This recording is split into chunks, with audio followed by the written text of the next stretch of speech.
Hello class. Today, in this video, we will talk about direct variation. So what is direct variation? Well, it's probably best to see what it is by way of example. Here we have an example from the textbook.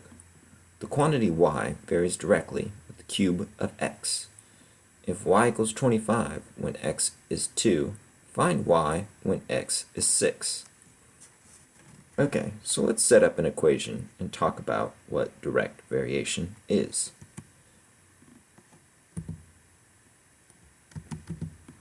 Okay, so here we have equation with y on one side and x cubed on the other, and we're told that these two quantities vary directly. So what comes next is very important. We have a constant of variation, this k value. Okay, so the reason that this is direct variation is because as x cubed gets bigger, y also gets bigger. And similarly, as y gets bigger, x cubed gets bigger. This is as opposed to inverse variation, where you have y equals k over x cubed, where y now varies inversely as the cube of x, and as x cubed gets bigger, y actually gets smaller, and vice versa. As y gets smaller, as y gets bigger, x cubed gets smaller. Okay, so let's go back to our example. The quantity y varies directly with the cube of x. If y equals 25 when x is 2, find y when x is 6. So what do? Well, we have our equation set up correctly, and we're given values of y and a value of x, and what's left is to find this k value. So let's go ahead and do that. So we have 8k on the right equals 25. So therefore, k equals 25 over 8.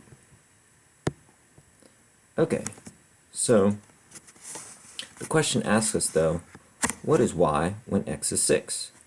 So now that we have our k value, we can find it.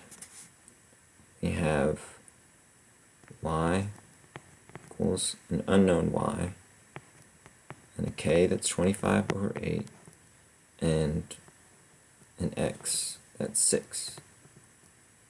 So on the right hand side we have 25 over 8 again, and then we have 6 cubed, which is 216. So 216 is actually divisible by 8. So let's see, we have 216 divided by 8, which is 27, and 27 times 25, I'll plug this into the calculator, and that's 675. So that's the answer we're looking for. And let's go back to the textbook to see what a graph of this would look like. So here's the graph. Once again, you can see as x gets bigger, y also gets bigger. You'll notice that this is a graph of a power function, and it may be linear, cubic, quadratic, etc. It will also pass through the origin.